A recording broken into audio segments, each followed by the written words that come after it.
अल्हम्दुलिल्लाहि रब्बिल आलमीन वल आक़िबतु लिल मुत्तक़ीन वस्सलातु वस्सलामु अला सय्यिदिल अंबियाइ वल मुरसलीन मुहम्मदिन व आलिहि व सहबिहि अजमाइन व मन तबिअहुम बि ihsaनिन इला यौमिद्दीन। अऊज़ु बिल्लाहि मिनश शैतानिर रजीम। बिस्मिल्लाहिर रहमानिर रहीम। व क़ज़ा रब्बुका अल्ला तअबुदू इल्ला इय्याहु व बिल वालिदैनि ihसाना। व क़ाला अन्नबिय्यु सल्लल्लाहु तबारक व तआला अलैहि वसल्लम रिज़ा रब्बि फ़ी रिज़ल वालिद व सख़तु रब्बि फ़ी सख़तिल वालिद औ कमा क़ाला अलैहिस्सलातु वस्सलाम। मेरे मोहतरम बुज़ुर्गों और दोस्तों, मुअज़्ज़ज़ उलमाए किराम, ये रबीउल अव्वल का महीना चल रहा है। उसकी आज 11वीं तारीख़ है और मगरिब के बाद 12वीं तारीख़ हो जाएगी।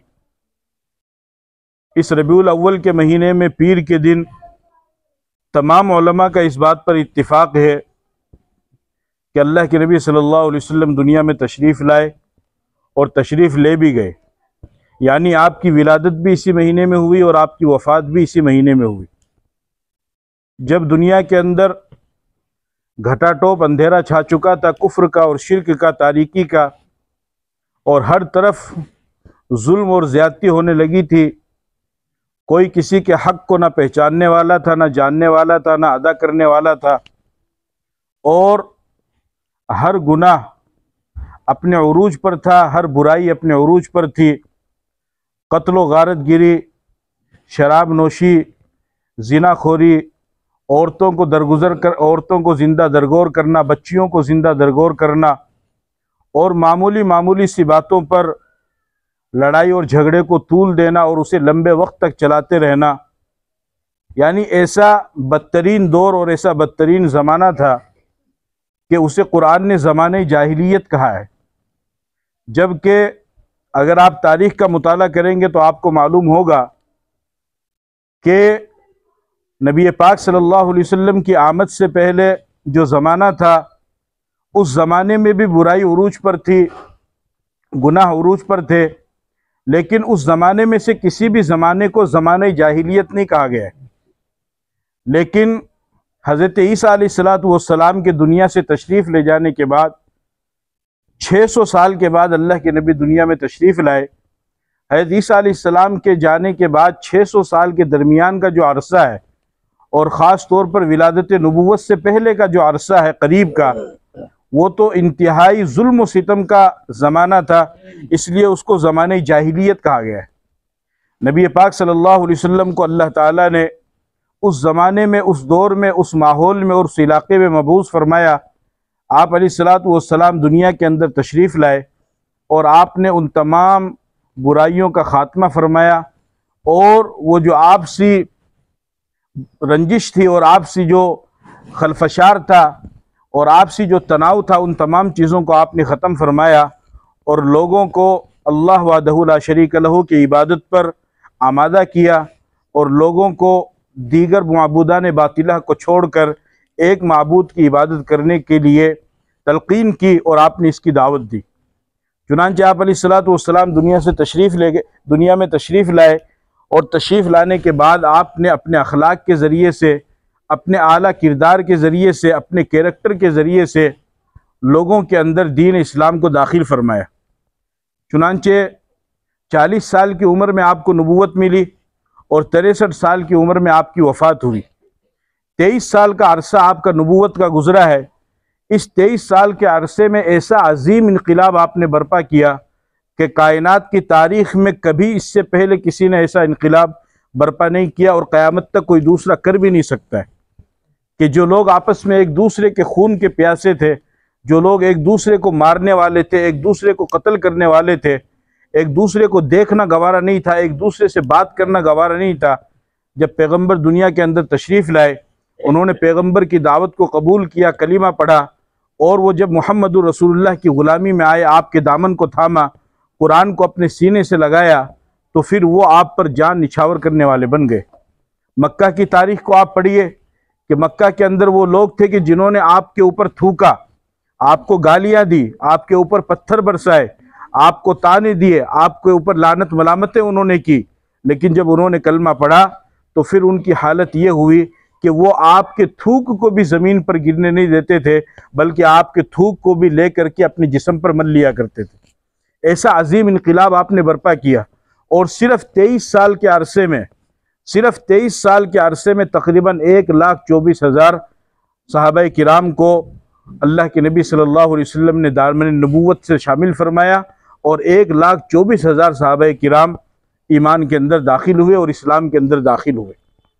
63 साल की जब आपकी उम्र मुकम्मल हो गई, अल्लाह ताला ने इस दरमियान में कुरान आपके ऊपर उतारा। फिर उसके बाद आखिर में हज्जतुल विदा का मौका आया। इससे पहले इस्लाम के जितने भी अहकामात थे, नमाज, रोज़ा, ज़कात, पर्दा वगैरह, वो सारे के सारे अहकामात उतर चुके थे, वो नाजिल हो चुके थे। आखिर में हज्जतुल विदा के मौके पर जब आप हज करने के लिए गए, तो उस वक्त तकरीबन 1,24,000 सहाबा किराम आपके साथ हज के अंदर मौजूद थे, उस मजमा में मौजूद थे। चुनांचे आप अलैहिस्सलातु वस्सलाम पर वहाँ से आने के बाद में एक आयत उतरी, अल-यौम अकमलतु लकुम दीनकुम व अतममतु अलैकुम निअमती व रज़ीतु लकुमुल इस्लाम दीना, कि आज के दिन मैंने तुम्हारे लिए दीन को मुकम्मल कर दिया है, और मैंने तुम पर अपनी नियामत को मुकम्मल कर दिया है, और मैं तुम्हारे लिए दीन इस्लाम से राज़ी हो चुका हूँ। जब ये आयत उतरी तो जो सहाबा किराम अक्लमंद जी होश थे, जो समझने वाले थे, जो होशियार थे, जो बहुत ज़्यादा बारीकी को जानने वाले थे, वो समझ गए कि अल्लाह ताला ने इस आयत को नाजिल फरमाया है। अब इसका मतलब यह है कि शायद अब पैगंबर के दुनिया से जाने का वक्त आ गया है। चुनांचे उसके बाद में फिर एक सूरत नाजिल हुई, इज़ा जा नस्रुल्लाहि वल फथ व रअयत अन्नास यदखुलून फी दीनिल्लाहि अफ़वाजा फसब्बिह बिहम्दि रब्बिका वस्तगफिरहु इन्नहु कान तव्वाबा। नबी पाक सल्लल्लाहु अलैहि वसल्लम मस्जिद नबवी के मिंबर पर तशरीफ़ लाए और आप अलैहिस्सलातु वस्सलाम ने इस सूरत की तिलावत की, इज़ा जा नस्रुल्लाहि वल फथ, कि जब अल्लाह की मदद आएगी, अल्लाह की नुसरत आएगी और फुतूहात के दरवाजे खुलेंगे।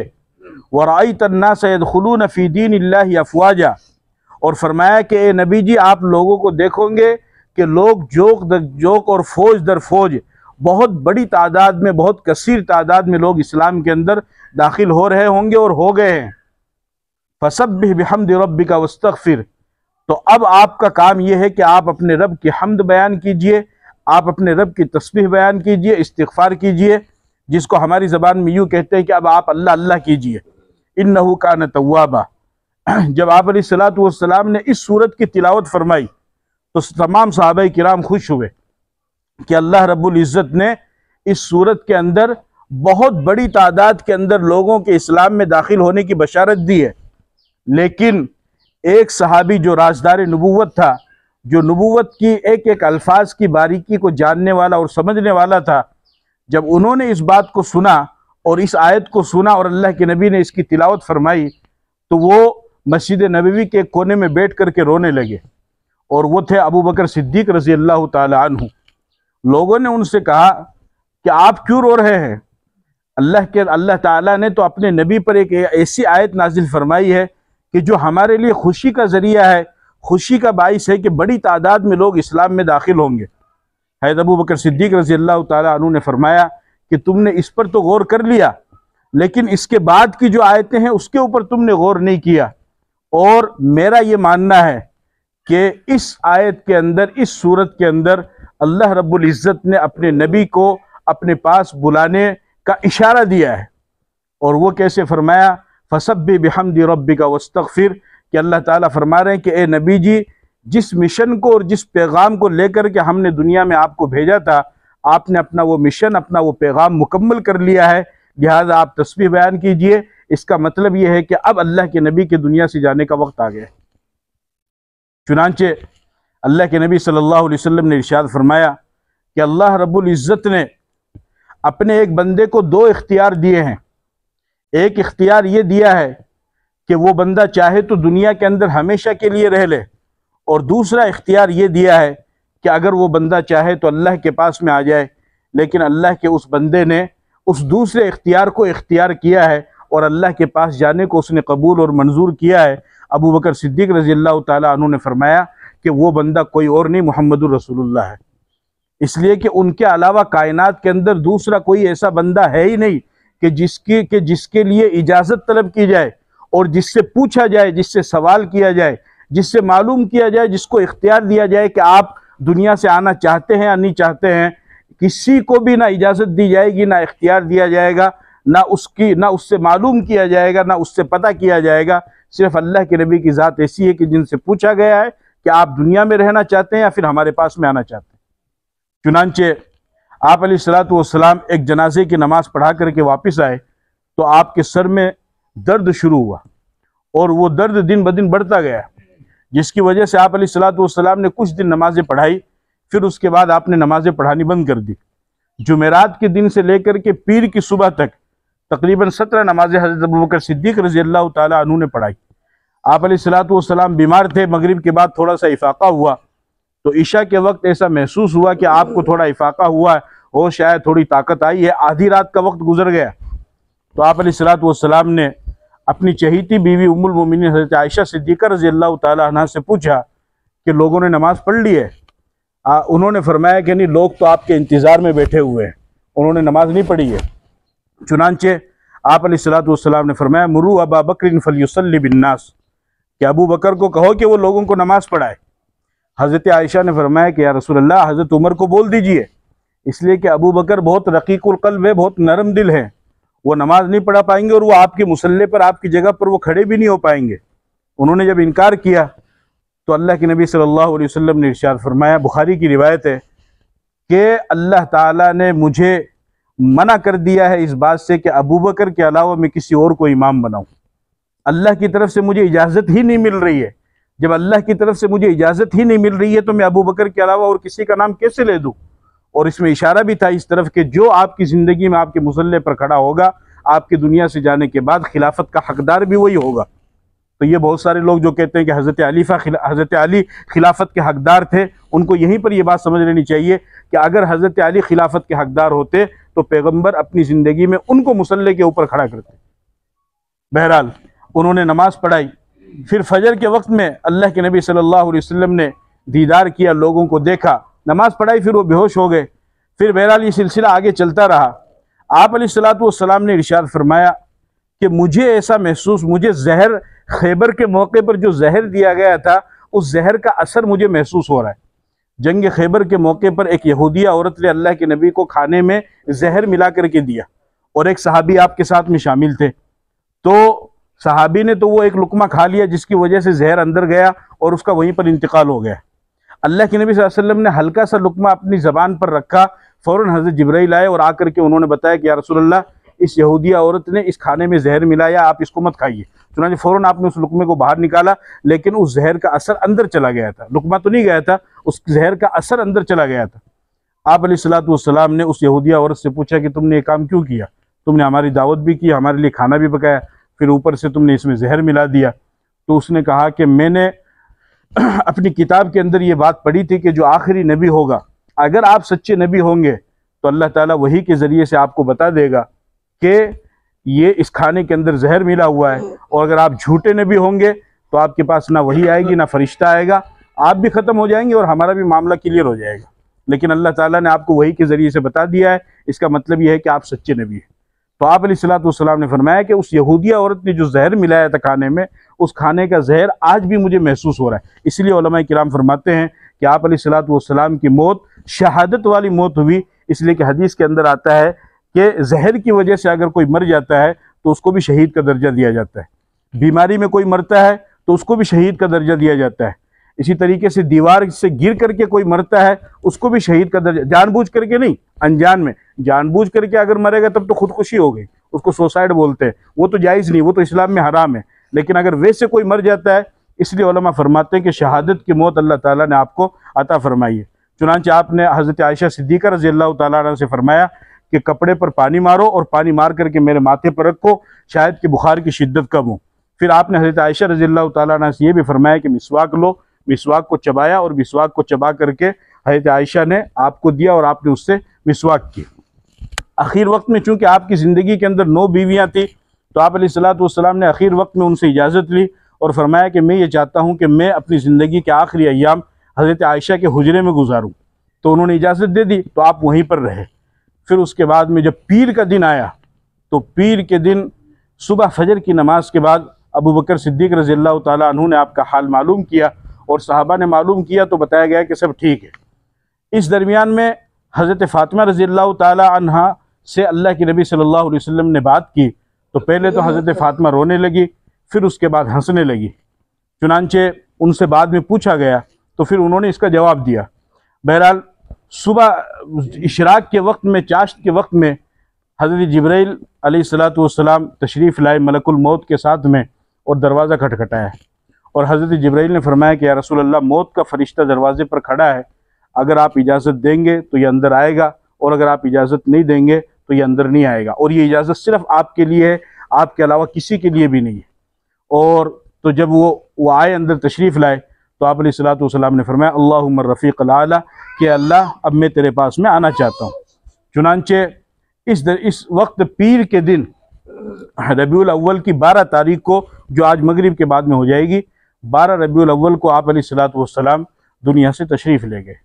आप अलैहिस्सलातु वस्सलाम का दुनिया से जाना था तो सहाबा के लिए इससे ज़्यादा बड़ा गम तो कोई दूसरा हो ही नहीं सकता है, बल्कि हर मुसलमान के लिए इससे ज़्यादा बड़ी दुख की और मुसीबत की बात कोई हो ही नहीं सकती है कि उनके सबसे ज़्यादा महबूब आका, जिनके लिए उन्होंने अपना सब कुछ कुर्बान कर दिया, सब कुछ लुटा दिया, आज वो दुनिया के अंदर नहीं है।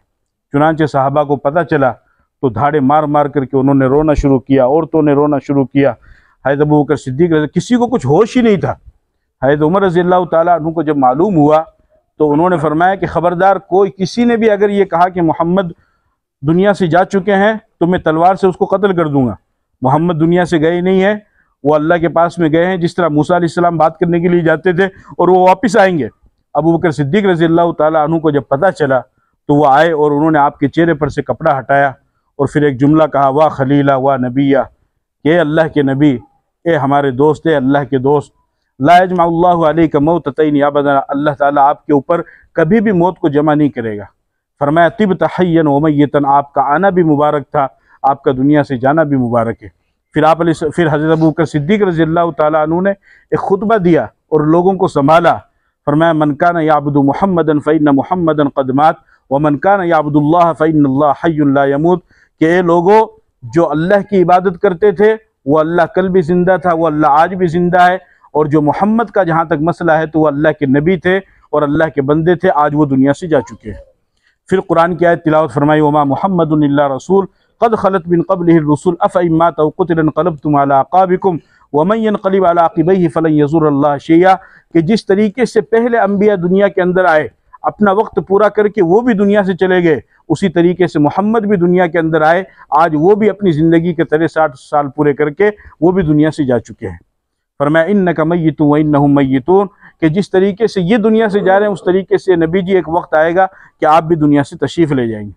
चुनांचे आपको गुस्ल कफन का सारा मामला किया गया और फिर उसके बाद में नमाज जनाजा का मसला आया तो हुजरे आयशा के अंदर ही आपके जनाजे को रखा गया और बाकायदा नमाज जनाजा आपकी नहीं पढ़ी गई, इसलिए कि कोई ऐसी शख्सियत दुनिया के अंदर थी नहीं आपसे ज़्यादा अफजल की जो आपकी नमाज जनाजा पढ़ाए, और इतनी गुंजाइश भी नहीं थी। हुजरे आयशा जो था वो छोटा सा था, ज़्यादा कोई बड़ा हुजरा नहीं है, बस उसमें इतने थे कि 3 आदमियों की जगह है, और अभी भी वो जो बना हुआ है तो उसमें हुजूर की कब्र है, अबू बकर सिद्दीक़ की है और उमर फारूक की कब्र है, उसके अलावा ज़्यादा जगह भी नहीं है, तो बड़ा इज्तिमा भी वहाँ पर नहीं हो सकता था, जमात भी नहीं, तो लोग जाते थे अपने तौर पर दुरूद शरीफ पढ़ते थे, दुआ पढ़ते थे और एक एक दो दो इस तरीके से निकल करके बाहर आ जाते थे, और वो भी दुआ ही है, नमाज जनाजा ये खुद भी दुआ ही है, कोई अलग से नमाज नहीं है बल्कि ये दुआ ही है। इस तरीके से आप अलैहिस्सलातु वस्सलाम को के ऊपर की नमाज जनाजा पढ़ी गई और फिर उसके बाद आप अलैहिस्सलातु वस्सलाम को दफन कर दिया गया। हज़रत फ़ातिमा रज़ियल्लाहु ताला अन्हा से जब मालूम किया कि आप हंसी क्यों और आप रोई क्यों, तो उन्होंने फरमाया कि मैं इस वजह से रोई कि मेरे वालिद ने मुझसे कहा था कि मैं दुनिया से जाने वाला हूँ। फिर उसके बाद में फरमाया कि आप हंसी क्यों, तो फरमाने लगी कि मैं इस वजह से हंसी कि मुझसे मेरे वालिद ने यह भी फरमाया कि मेरे दुनिया से जाने के बाद मुझसे सबसे पहले मुलाकात तू ही करेगी। चुनांचे हुज़ूर सल्लल्लाहु अलैहि वसल्लम के दुनिया से जाने के 6 महीने के बाद हज़रत फ़ातिमा का भी इंतकाल हो गया। इस तरीके से आप अलैहिस्सलातु वस्सलाम इस माह रबीउल अव्वल के महीने में दुनिया में तशरीफ़ भी लाए और फिर इसी महीने में आप दुनिया से तशरीफ़ भी ले गए 12 रबीउल अव्वल को। तो इस वजह से चूँकि हुजूर के बहुत बड़े एहसानात हैं तो हमारा ये फ़र्ज़ बनता है कि हम इस महीने में और इसके अलावा भी, और ख़ास तौर पर 12 रबीउल अव्वल को जो कल का दिन है, उसमें झंडियाँ ना चला करके और उसमें चिरागा ना कर करके और फालतू लघु और बेकार चीज़ों में अपना पैसा और अपना वक्त ज़ाया ना करके ज़्यादा से ज़्यादा दुरूद शरीफ का अहतमाम करें, कुरान की तिलावत का अहतमाम करें और नबी पाक सल्लल्लाहु अलैहि वसल्लम के रफ़ात दरजात और बुलंदी दरजात के लिए दुआ करें। वबासु मकाम महमूदा अल्लज़ी वअदतहु वर्ज़ुक़ना शफ़ाअतहु, कि अल्लाह ने जो मकाम महमूद का आपसे वादा किया है उस मकाम महमूद के लिए अल्लाह के नबी सल्लल्लाहु अलैहि वसल्लम के लिए दुआ मांगे। तो चुनांचे ये महीना है, इनके लिए भी मुबारकबाद का दिन है कि अल्लाह ताला ने इनकी वालदा को भी इस महीने में अपने पास में बुलाया। जाहिर सी बात है ये भी बहुत खुशनसीबी की बात है, वरना सारा निज़ाम तो बहरहाल अल्लाह के हाथ में है। माँ का दुनिया से चला जाना ये बहुत बड़े खसारे की बात है, किसी भी इंसान के लिए कोई मामूली चीज़ नहीं है। माँ का दुनिया में रहना बहुत बड़ी चीज़ है और बहुत बड़े माँ बाप के फ़ज़ाइल कुरान में बताए गए, हदीस में बताए गए। इस वजह से दुनिया में इंसान के आने का ज़रिया ही माँ बाप बनते हैं। वल्लाहु खलक़कुम मिन तुराबिन सुम्मा मिन नुत्फ़तिन, अल्लाह ने तुमको मिट्टी से पैदा किया बशक्ल आदम, क्योंकि मिट्टी से तो आदम बने, इंसान तो नहीं बना है। और फिर फरमाया सुम्मा मिन नुत्फ़तिन, फिर तुमको नुत्फ़े से पैदा किया बशक्ल माँ बाप। तो अल्लाह चाहे तो बगैर माँ बाप के पैदा कर सकता है, जैसे आदम को पैदा किया, ना उसकी माँ है ना बाप है।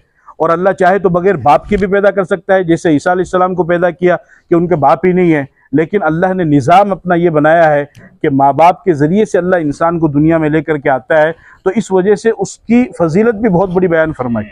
चुनांचे फरमाया वक़ज़ा रब्बुका अल्ला ताबुदू इल्ला इय्याहु व बिल वालिदैनि इहसाना, कि तुम्हारे रब ने तुम्हारे लिए ये फैसला किया है कि तुम उसी की इबादत करोगे, उसके अलावा किसी की इबादत नहीं करोगे। आगे फरमाया कि वालिदैन के साथ हुस्न सुलूक करो, और फिर उसके बाद में उनके दरजात को, उनके मरातिब को बयान फरमाया।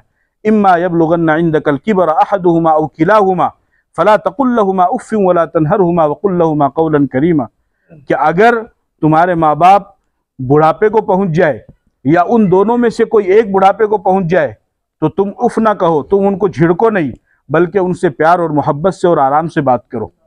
आगे फरमाया वख़्फ़िज़ लहुमा जनाह ज़ुल्लि मिनर रहमा, कि उनके सामने तुम अपने बाजुओं को बिछा दो, अपने बाजुओं को नरम कर दो, झुका दो, और आजिज़ी की वजह से, मेहरबानी की वजह से, रहमत की वजह से।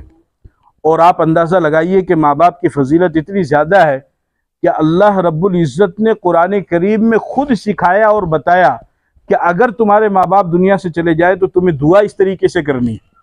वो दुआ क्या है? रब्बिरहमहुमा कमा रब्बयानी सगीरा, के ए मेरे बंदो अपने माँ बाप के लिए इस तरीके से दुआ करो कि ए मेरे रब, मेरे माँ बाप पर रहम फरमा, जिस तरीके से इन्होंने मुझे बचपन में पाल पोस के बड़ा किया। माँ बाप के लिए दुआ करने की दुआ करने का तरीका ये खुद कुरान में अल्लाह ने बताया और क़यामत तक के लिए है। तो आप अंदाज़ा लगाइए कि कितनी बड़ी चीज़ है। चुनांचे माँ बाप की खिदमत करने वाला और माँ बाप की दुआ लेने वाला इंसान वो हमेशा कामयाब रहता है। माँ बाप के दो हक़ हैं, एक ज़िंदगी में और एक मरने के बाद। ज़िंदगी में माँ बाप का हक़ ये है कि आप उनकी खिदमत करें, उनकी दुआएं लें, उनकी फरमाबरदारी करें, और मरने के बाद माँ बाप का हक़ ये है कि आप उनके लिए ज़्यादा से ज़्यादा दुआएं मग़फ़िरत करें। चुनांचे हदीस के अंदर आता है, अब्दुल्लाह इब्न मसूद फरमाते हैं कि मैंने रसूलुल्लाह सल्लल्लाहु अलैहि वसल्लम से सवाल किया अय्युल आमाली अफ़ज़ल, कि अल्लाह के नबी ये बताइए सबसे बेहतरीन और अफजल अमल कौन सा है? आप अलैहिस्सलातु वस्सलाम ने फरमाया अस्सलातु लिमीक़ातिहा, वक्त पर नमाज अदा करना ये सबसे बेहतरीन अमल है। अगर मजबूरी हो, सफ़र में है या कहीं इधर उधर है, क़ज़ा हो गई, अलग बात है, वरना कोशिश करें कि वक्त पर नमाज अदा करें। हज़रत अब्दुल्लाह इब्न मसूद फरमाते हैं मैंने पूछा सुम्मा मनज़ा फिर सुम्मा माज़ा, उसके बाद दूसरा अमल कौन सा है बड़ा?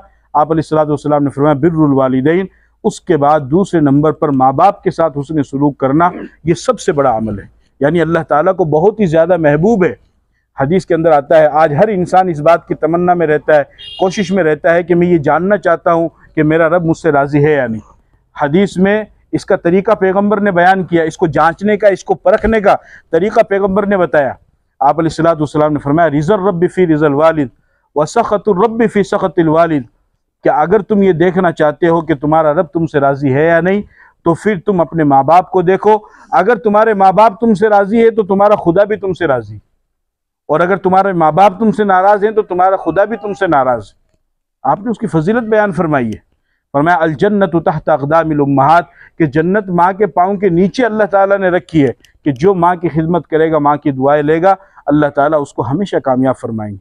माँ की दुआ की बरकत से इंसान बड़े बड़े हादसात से बचता है।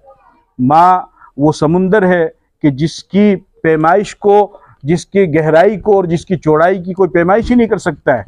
वो कोहे हिमालय है कि जिसकी बुलंदी की कोई पैमाइश नहीं कर सकता है। और वो बाग है कि जिसमें फूल मुरझाते नहीं है।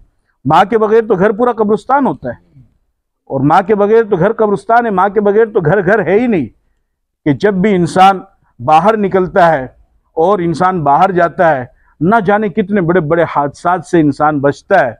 उसकी वजह क्या होती है? उसकी वजह ये नहीं होती कि मैंने और एक्टिंग कर ली, या मैंने बहुत बड़ी होशियारी कर ली, मैंने अपनी ताकत के बलबूते पर, अपनी जिस्म के बलबूते पर, या अपनी सलाहियत के बलबूते पर, अपनी प्रैक्टिस के बलबूते पर मैं इस हादसे से बच गया। नहीं, वो तेरी बूढ़ी माँ की दुआ है जो पीछे बैठ करके तेरे लिए दुआ कर रही। और माँ की और बा औलाद कितनी ही नाफरमान क्यों ना हो, माँ हमेशा उसके हक में दुआ ही करती है।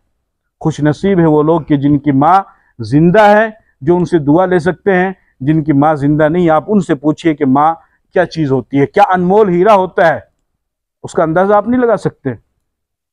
चुनांचे एक बहुत बड़े बुजुर्ग है इस वक्त अभी बाहयात, हज़रत जी पीर ज़ुल्फ़क़ार साहब दामद बरकातुहुम, उन्होंने एक वाक़या नकल किया खुतबात ज़ुल्फ़क़ार के अंदर। फरमाते हैं कि एक देहात में एक नौजवान था, उसने तालीम हासिल की और फिर उसके बाद में शहर में वो काम पे लग गया, बिजनेस पे लग गया अच्छी खासी। वहीं पर किसी औरत से उसने शादी भी की। उसके बाद में फिर वैकेंसी निकली, उसने अप्लाई किया सऊदीया के लिए, तो फिर उसकी जॉब वहाँ पर भी लग गई और वो मक्का चला गया। तो उसने माँ बाप से उस वक्त इजाज़त ली, तो माँ बाप ने कहा कि बेटा हम तो देहात में रहने वाले हैं, आप शहर में रहो, आपकी ज़िंदगी, आप अपनी बीवी बच्चों के साथ खुश रहो, कोई दिक्कत नहीं है। तो कभी कभार आता था, मुलाकात करता था।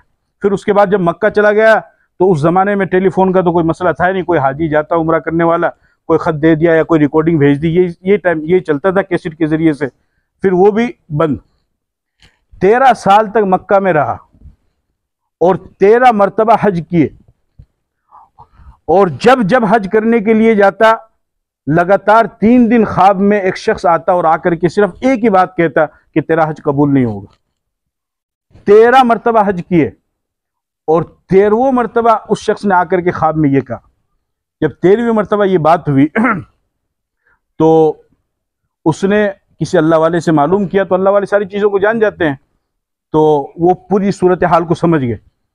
उन्होंने फरमाया कि तुम्हारे माँ बाप कहाँ हैं? बोला उनको तो मैं वहीं देहात में छोड़ के आया हूँ। बोले मिले हुए कितने दिन हो गए? बोले 13 साल।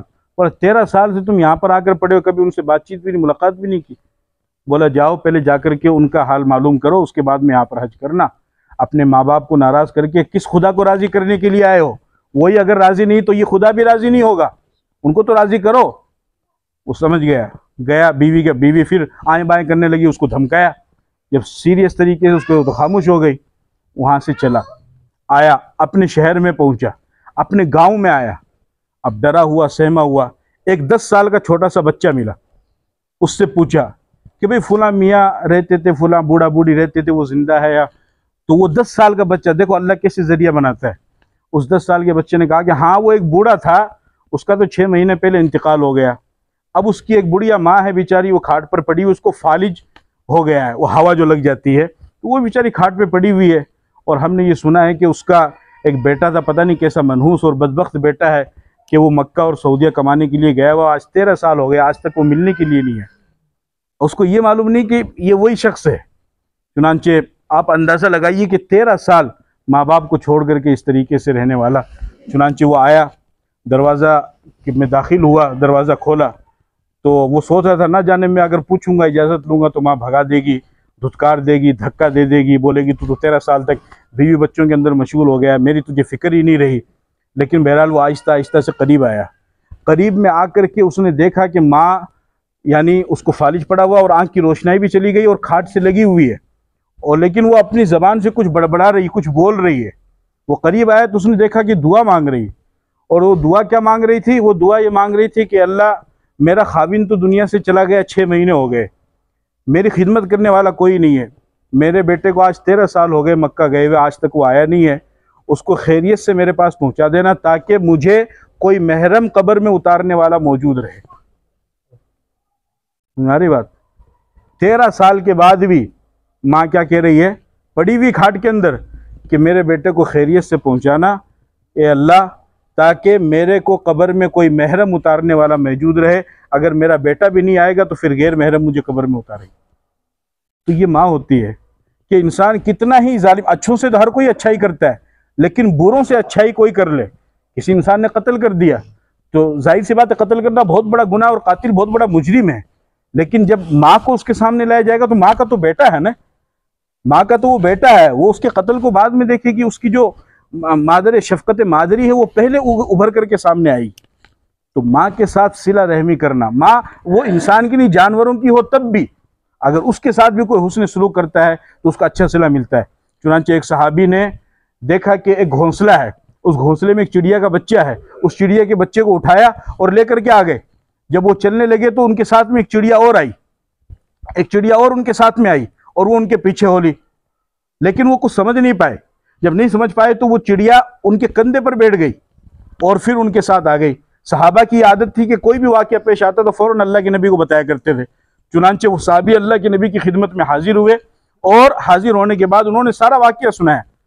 तो अल्लाह के नबी सल्लल्लाहु अलैहि वसल्लम ने फरमाया कि तुमने घोंसले में से जो चिड़िया पकड़ी थी ये उस चिड़िया के बच्चे की माँ है और ये तुम्हारे इर्द गिर्द इसलिए मंडला रही थी कि ये तुमसे मन्नत समाजत कर रही थी कि मेरे बच्चे को छोड़ दो।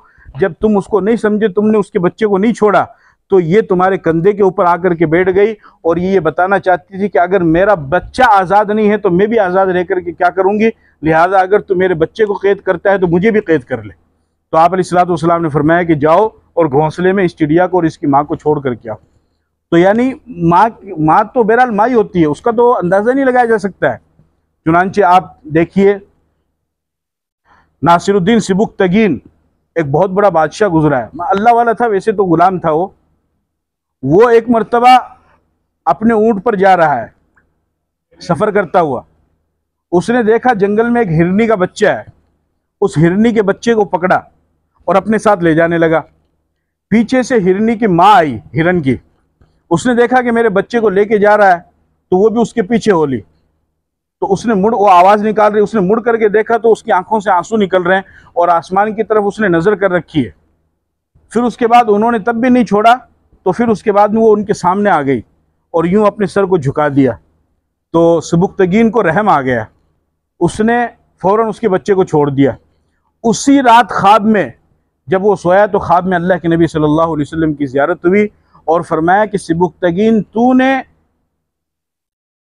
एक बेजुबान मखलूक के ऊपर रहम किया, अल्लाह ताला को तेरा ये अमल इतना पसंद आया, तूने उसकी माँ की लाज रखी और उसकी माँ की लाज रख करके तूने उसके बच्चे को वापस कर दिया। अल्लाह ताला को तेरा ये अमल इतना पसंद आया है कि अल्लाह ताला अब तेरी नस्लों में बादशाहत को चलाएगा और तू बादशाह बनेगा। चुनांचे वो बादशाह बना और उसके बाद में फिर उसका बेटा सुल्तान महमूद गजनवी बादशाह बना जो गुजरात तक आया है। उसकी तारीख को आप पढ़ना। और दुनिया में 4 बड़े बादशाह गुजरे हैं, उनमें से एक सुल्तान महमूद गजनवी भी है। एक चंगेज़ खान, दूसरा सुल्तान महमूद गजनवी, तीसरा सिकंदर यूनानी और चौथा तैमूर लंग। ये दुनिया के 4 बड़े बादशाह गुजरे जिन्होंने बड़े हिस्से पर सल्तनत की है। तो माँ के साथ सिला रहमी करने की वजह से ये सिला मिलता है। तो इस वजह से बहरहाल ये तो अल्लाह का निज़ाम है।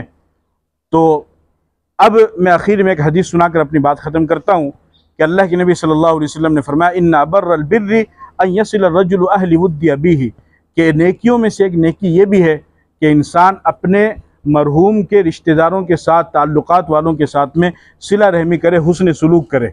लिहाजा जो दुनिया से जा चुके हैं वो तो खैर बहरहाल दोबारा पलट करके नहीं आएंगे, और अब यही है कि हम उनके लिए ज़्यादा से ज़्यादा इसाले सवाब करें।